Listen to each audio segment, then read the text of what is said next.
took its time for me, but what else is new? Real life, you know. With the early releases of the other chapters, we got an early translation, luckily, of Black Clover chapter 78. Hi for those who are watching. It is the angry anime fan, the despair reviewer. So I still don't know where this new arc is heading, but I cannot exactly say I find this chapter to be bad. Actually, the first two, I mean, there have been three chapters of Black Clover that may have been a bit slow. The first one was definitely slow. The other one was filled with action, although it was pretty overwhelming with Golden Dawn, so it wasn't really boring. And then it was, well, the fight was over and they all met, which was just a little bit like that. This is only old friends meeting each other and old enemies too. So, but I didn't really dislike it. Oh yeah, and it also confirmed that the fairy that Juno has dubbed Belle, or maybe that was always her name, we just didn't know it until now, uh, apparently is not invisible.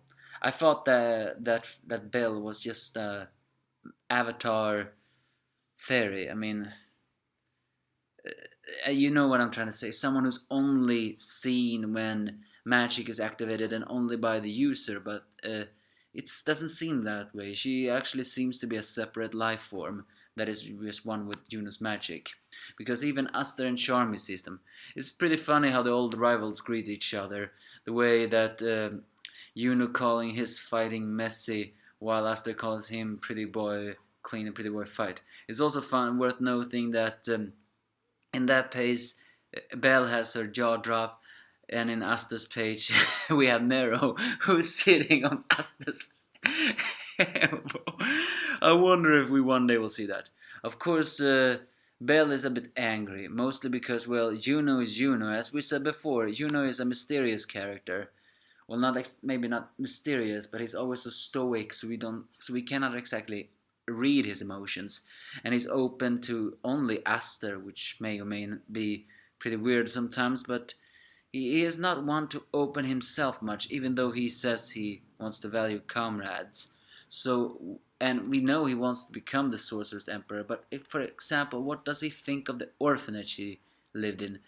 Do he too loves like sister? And I do not mean like Aster do with with a stupid crush. I mean, when I call that a stupid crush, is that Asta should know that she's way out of his league.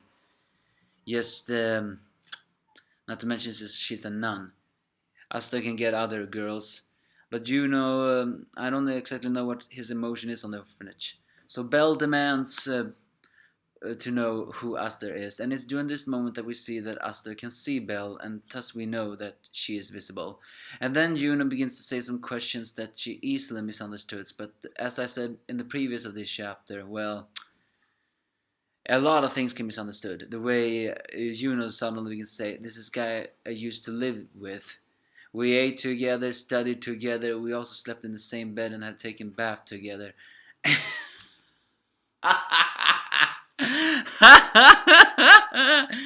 Well, yeah, just try to make that situation even more complicated. So then Charmy appears and has her normal face and gives a cupcake, I think a mint cupcake, and thanks him for the last time, and she's so shy. It's a bit cute. The fact is that Juno recognized her as the girl back then, but then as she eats the bagel, well, she is still stoic, so yeah. And Belle, although jealous, also thinks that Juno being Juno, he shouldn't be that. But then Juno just says, "I'm sorry for pushing you down last time." So the two girls actually begin to argue. It's also revealed that Charmy's real age is finally revealed. It seems that Charmy is that kind of character from...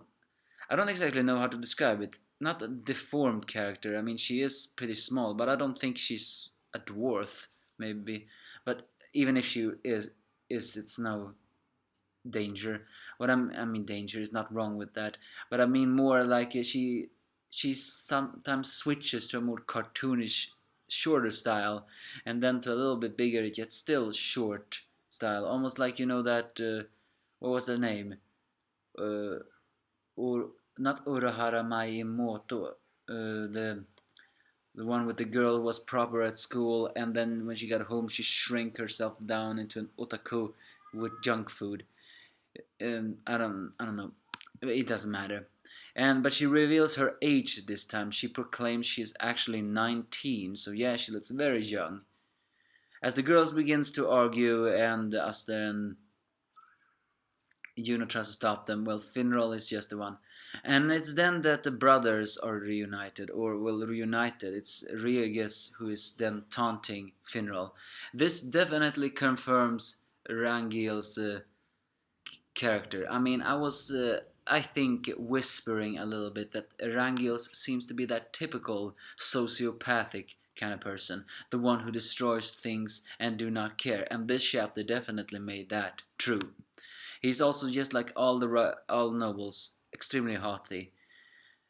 In a way, I gotta say, it's not that that's so recurring in the Black Clover, but I'm actually a bit I'm getting even more and more madder at the nobles of this manga. I mean, uh, Lich's quest for vengeance is, I wouldn't exactly call that free of sin either, but it's very understandable to hate all the nobles given how they do. So one wonder is this manga, if this manga is gonna become higher, is it's gonna change the noble system? But it's because it's clear to me they need to change. And it's for him. It's also clear that Rangils is the kind of person who always wants to be on the battlefield and doesn't care what happens elsewhere. So and he also taunts Black Bull of being an orphanage with kids. It's during this moment we once again see some Kochiyame tribute, with Asta's eyebrows getting thicker. And in a rare moment, Fanriel increases his voice and saying, "I don't care if you make fun of me at all. Have a blast with it." Because after all, he says to Juno that it's true about me being pathetic and not being a fighter. But I won't tolerate you insulting my comrades and my teammates. It's then they reveal that the Mucus guy, or whatever magic he had, is still alive. Transforming into a snail, he vows he has captured a lot of civilians and vows to kill them. And in this moment that we see Rangiel's true character, as he sees the citizens who are crying in fear, he just whispers into his mind, "I don't have the luxury of waiting.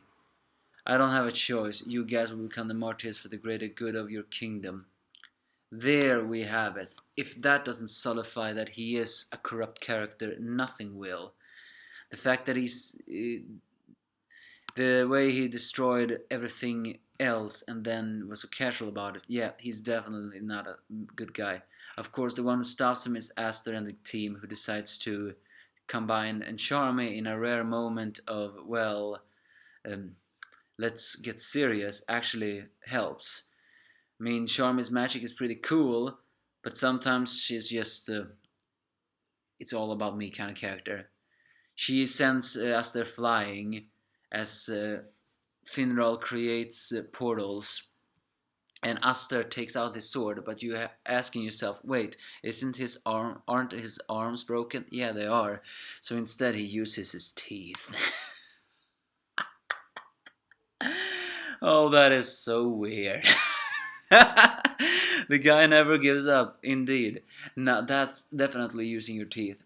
And I think it's maybe even be a Sorrow tribute, the way he takes out his sword with his teeth. I mean, in a way, you also have to note that's still impressive. Why? Because those swords actually are heavy, and he still can bite them into his sword and do a one swing, and his teeth doesn't even fall out. So Aster is in better shape than we thought.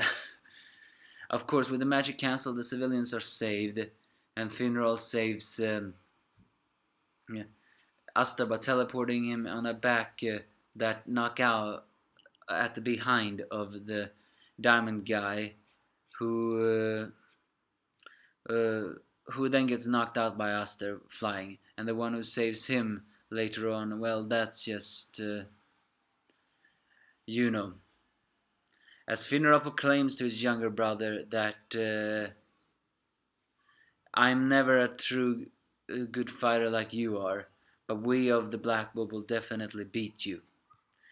As the chapter ends, it ends with that situation where Vengeance and Yami has a little talk with where Vengeance seems to be that kind of affably guy with a little politely. The way he actually says like, "Oh, stop it! I merely borrowed my magic from the enemies."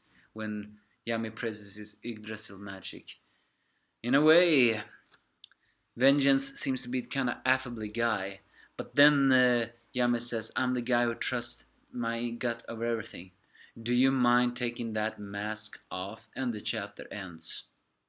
So yeah, sorry this video got longer than it had to be, but first, before we end, let's talk about one thing. There is this theory that we have all talked about lately. Is Vengeance not luck?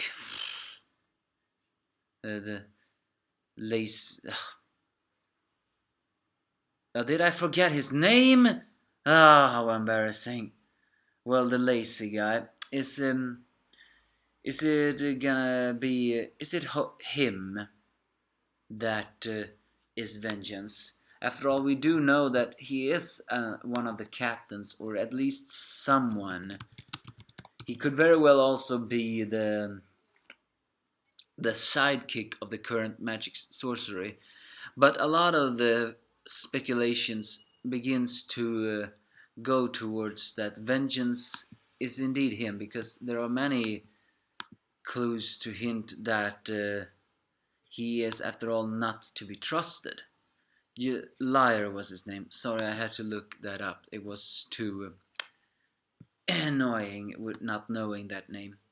It was such a simple name too. And the fact that Liar's name is Liar, I mean, if you think about it, he is a double.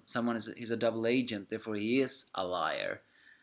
But if it is, but Vengeance has been hinted to. Even if he isn't him, he is also not a guy to be trusted, given to the fact how much he proclaims this is his kingdom, the way he steals from magic from enemies, the way his power raises, and even how many of his squadrons do. Rangil's, at Klaus at the beginning, and also that other guy. This also, and even Juno has some kind of questionable fight sometimes. So yeah, I do not trust Vengeance, but this may actually just be a pun. I mean, Vengeance will take off his mask and it's not him. Then later, we find out that it actually is him.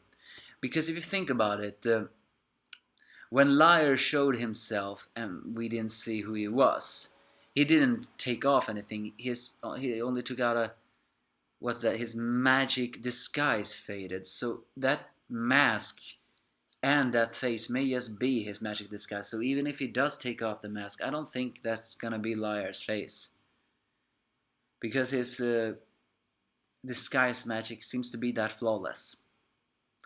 But so we may very well be taunted. But the Golden Dawn is the rivals of the Black Bolts. What awaits? Who knows? Again, do not know where this arc is heading. But give me your thoughts if you have any.